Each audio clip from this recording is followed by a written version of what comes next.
இந்த பசுமை நிறத்தோடு மின்னும் கிரகம்தான் நம் வீடு பூமி.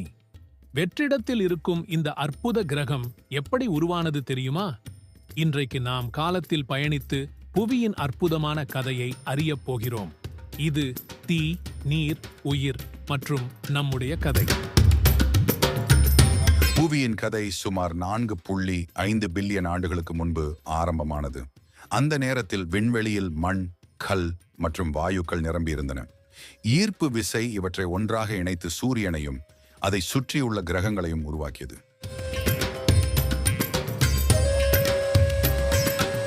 பூமியின் ஆரம்ப காலத்தில் புவி வெப்பமான நெருப்பு குழம்பாக இருந்தது.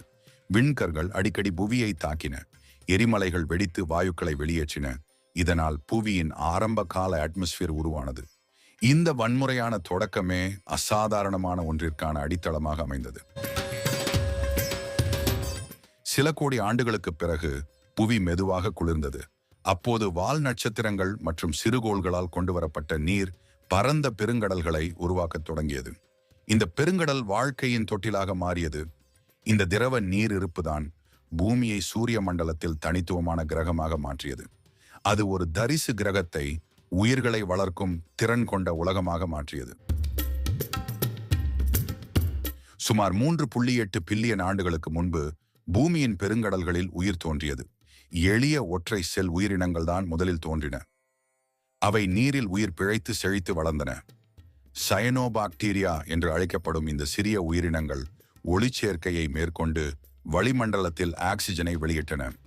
பல பில்லியன் ஆண்டுகளாக உருவான இந்த ஆக்சிஜன் பூமியின் சூழலை மாற்றியமைத்து இன்றைக்கு நாம் சுவாசிக்கும் காற்றை உருவாக்கியது. பின்னர் சுமார் 540 மில்லியன் ஆண்டுகளுக்கு முன்பு ஏற்பட்ட கேம்பிரியன் வெடிப்பு வாழ்க்கையை பன்முகத்தன்மையுடன் மாறியது. கேம்பிரியன் வெடிப்பு பூமியின் வாழ்க்கை வரலாற்றில் ஒரு முக்கிய நிகழ்வாகும். ஏனெனில் இது இன்றிருக்கும் பல முக்கிய விலங்குகளின் வம்சாவளிகள் தோன்றியதை காட்டுகிறது. கேம்பிரியன் வெடிப்புக்கான சரியான காரணங்கள் இன்னும் கண்டுபிடிக்கப்படவில்லை. ஆனால் சில கோட்பாடுகள் உள்ளன. அவை வளிமண்டல ஆக்சிஜன் அளவுகளில் குறிப்பிடத்தக்க அதிகரிப்பு, பெரிய மற்றும் சிக்கலான விலங்குகளின் பரிணாம வளர்ச்சிக்கு உதவி இருக்கலாம். அல்லது கடல் நீர் வேதியியல் அல்லது பிற சுற்றுச்சூழல் காரணிகளில் மாற்றம் ஏற்பட்டிருக்கலாம். இதனால் ட்ரைலோபைட்டுகள் முதல் ஆரம்பகால மீன்கள் வரை பல சிக்கலான உயிரினங்களை உருவாகியது. வாழ்க்கை இனி ஒற்றை செல்களுக்கு மட்டுமில்லை, அது ஒவ்வொரு வடிவத்திலும் செழித்து வளர்ந்தது. 230 மில்லியன் ஆண்டுகளுக்கு முன்பு டைனோசர்களின் காலம் ஆரம்பமானது. இந்த அற்புதமான உயிரினங்கள் 160 மில்லியன் ஆண்டுகளுக்கும் மேலாக பூமியை ஆண்டன. நம்ப முடியாத வடிவங்கள் மற்றும் அளவுகளில் அவை பரிணாமித்தன. ஆனால் 66 மில்லியன் ஆண்டுகளுக்கு முன்பு ஒரு பேரழிவு தரும் சிறுகோள் பூமியை தாக்கி அவற்றின் ஆட்சியை முடிவுக்கு கொண்டு வந்து பெருமளவில் அழிவை ஏற்படுத்தியது. இது டைனோசர்களுக்கு முடிவை குறித்தாலும் பாலூட்டிகளின் எழுச்சி என்ற புதிய சகாப்தத்திற்கான கதவை திறந்தது. டைனோசர்களுக்கு பிறகு பாலூட்டிகள் ஆதிக்கம் செலுத்த தொடங்கின. அவை பல்வேறு சூழல்களுக்கு ஏற்ப மாறி எண்ணற்ற உயிரினங்களாக பரிணமித்தன. அவற்றில் ஒரு இனம் தனித்து நின்றது. அதுதான் மனிதர்கள். மனிதர்கள் சுமார் 300,000 ஆண்டுகளுக்கு முன்பு தோன்றினர். புத்திசாலித்தனம் மற்றும் படைப்பாற்றல் மூலம் அவர்கள் நெருப்பை பயன்படுத்தவும், கருவிகளை உருவாக்கவும், இறுதியில் நாகரிகங்களை உருவாக்கவும் கற்றுக்கொண்டனர். மனிதர்கள் புவியின் வரலாற்றில் ஒரு முக்கிய மாற்றத்தை உருவாக்கினார்கள். இன்று மனிதர்கள் புவியை மாற்றியமைத்துள்ளனர். பூமி வெறும் வீடாக மட்டுமல்லாமல் மனித கற்பனைக்கான இடமாக மாறியது. பூமி ஒரு துடிப்பான, உயிருள்ள கிரகம், தொடர்ந்து மாறிக்கொண்டே இருக்கிறது. அதன் சுற்றுச்சூழல் அமைப்புகள், காடுகள், பெருங்கடல்கள் மற்றும் பாலைவனங்கள் ஒன்றோடொன்று இணைக்கப்பட்டுள்ளன. இது வாழ்க்கையை தக்க வைக்கும் ஒரு நுட்பமான சமநிலையை உருவாக்குகிறது.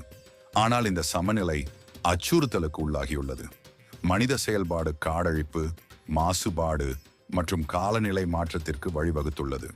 பூமியின் பாதுகாப்பு நமது பொறுப்பு என்பதை இந்த சவால்கள் நமக்கு நினைவூட்டுகின்றன. ஆனாலும் நம்பிக்கை இன்னும் இருக்கிறது. உலகம் முழுவதும் மக்கள் இந்த கிரகத்தை பாதுகாக்க உழைத்து வருகின்றனர். எதிர்கால சந்ததியினருக்கு பூமி ஒரு செழிப்பான வீடாக இருப்பதை உறுதி செய்வதற்கான தீர்வுகளை கண்டறிந்து வருகின்றனர். புவியின் கதை தீ, நீர் மற்றும் உயிரின் நம்பிக்கையுடன் இன்றும் தொடர்கிறது. தொடக்கத்திலிருந்து வாழ்க்கையின் செழிப்பு வரை அது எண்ணற்ற சவால்களை கடந்து நம் வீடு என்று அழைக்கும் நம்ப முடியாத கிரகமாக மாறியுள்ளது. நாம் இதன் ஒரு அத்தியாயமாகவே இருக்கிறோம். இதன் அழகையும் முக்கியத்துவத்தையும் காப்பது நமது பொறுப்பு.